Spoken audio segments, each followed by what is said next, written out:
Right. So, is there anybody in the audience who is not interested in enhancing their vocabulary? I don't think so. I think we all strive to do that. Well, I have a few things to say about that. I've been speaking the English language for 35 years. I'm 37 years old, and I won't claim that what I did in my first 2 years was speaking the English language. But having spoken it for 35 years, I still haven't mastered the English language. It is a hard, convoluted, goofy, intricate language, and it really is an art form to use a wonderful vocabulary. I am still figuring out what certain words mean and how to use them. The most recent one that comes to mind was Panglossian. I didn't know what that word meant when I encountered it, and I had to look it up. But I do find that every time I look up a word and add it to my vocabulary, I have more that I can do through speaking, writing, and communication. So I would like to start with something that happened about 15 years ago. I was taking the GRE exam, and on my verbal section, I got this word, obdurate. And I have never seen nor heard nor used that word. And I said, how could I be asked on an exam to describe what this word means? Because it's a mystery to me. Well, one of the things that you often hear is if you know Latin, you can figure out an awful lot of these difficult vocabulary words. So obdurate means stubbornly refusing to change one's opinion or course of action. And I argued with this point with him, but he was obdurate. And if you go back through the Latin roots, because many of our words come from Latin, you can understand that ob means in opposition, and durus means hard or to harden. And I think we can see that then put together. Obdurate means hardened in sin or hardened in opposition or hardened against something. But the interesting thing is, having learned what obdurate means from the Latin durus, I now realize that that root word appears in all kinds of words that I use all the time. Durable, endurance, enduring.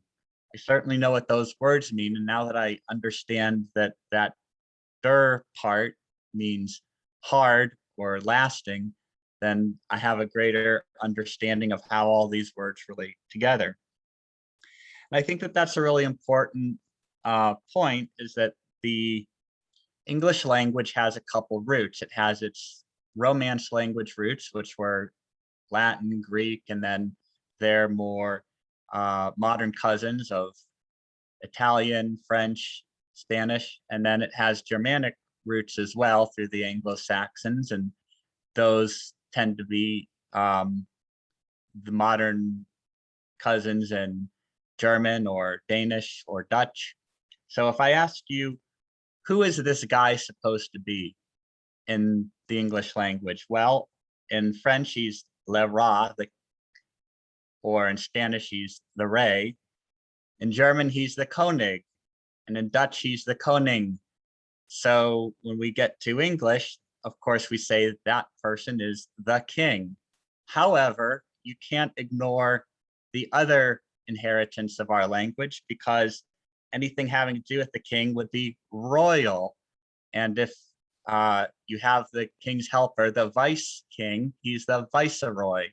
And so you can understand how all these more difficult words tie in through the opposite German versus Romance. Here's another example. What is this stuff? In Italian, it's aqua. In Spanish, it's agua. In German, it's Wasser. Swedish, it's Vatten. And in Dutch, it's simply water. So I guess we know what we call this in English. It is water. Yet anything having to do with water is aquatic. So again, we see that there is two-part. And so this is the third example. What is this building? Well, in French, it's église. In Spanish, it's iglesia. In German, it's Kirch. And it's Danish, it's Kirche. well, we would call this a church in English, but things that have to do with a church would be ecclesiastic. So we have English words that might be two different roots describing the same sort of thing, but one is the Romance language root and one is the Germanic language root for a lot of common things. This was another word that I didn't understand a few years ago. Sometimes English just borrows words wholesale from other languages, but if you understand the other language, you can piece things together. So this is Zeitgeist, and I realized, well, this comes from German, Zeit meaning time, and Geist meaning ghost or spirit. So basically, this word means spirit of the times, the defining mood or spirit of a particular period of history is shown by ideas and beliefs of the time. And so if you think, yeah, it's the time spirit, spirit of the times, it makes absolute sense if you happen to understand some of the root words coming from other languages.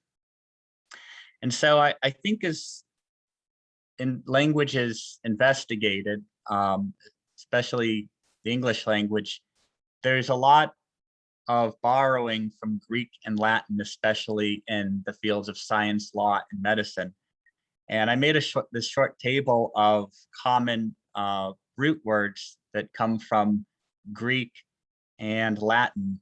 And you can literally create hundreds of words from these different pieces. So I could say that micro meaning small, bio meaning life, and log or logo meaning thought or study is, you can put that together, microbiology, which is the thought or study having to do with small life.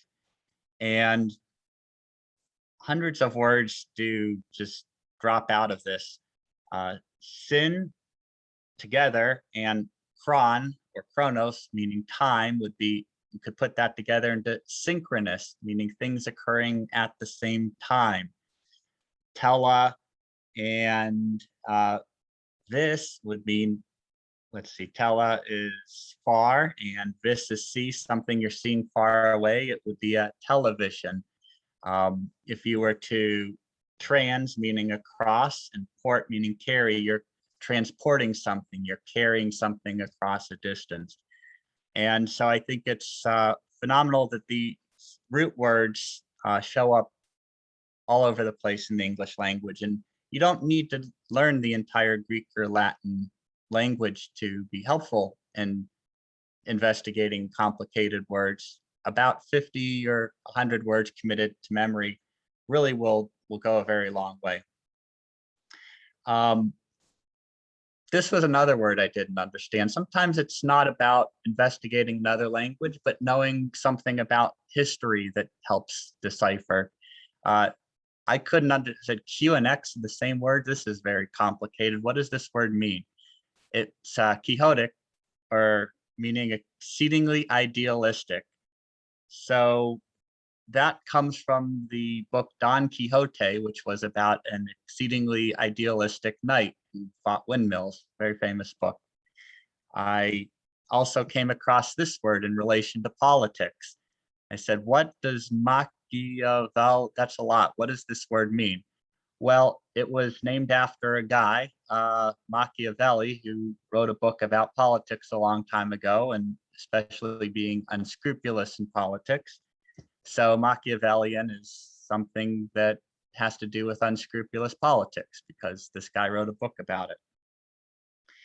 And just to wrap up, sometimes I think it's great to just have a sense of a word that has a history to it in some way. So I like to think of the words that are adjectives for big. Colossal traces back to very large statues in antiquity, the most famous one being the Colossus of Rhodes, a huge statue. Or you could say a Herculean effort. Well, that has to do with the hero Hercules, a very big, strong guy. Leviathan is also a adjective that could be used to describe something huge, which was a huge sea monster in Hebrew Bible. Mammoth. You can describe the woolly elephantine being, or you could actually go to a word that derives from its modern cousin, the actual elephant. And this is the elephant named Jumbo, which became famous in the circuses about 100 years ago. And then my favorite word, Titanic, meaning enormous. It was rooted from the Titans from ancient mythology, and they named a boat after it. But that boat then became so famous for being the largest boat that then sank. It now carries even more meaning to it, to mean something very enormous. So I just share all these different ways of exploring language and the meaning behind words with all of you so that you can go forward and explore vocabulary on your own. Thank you very much.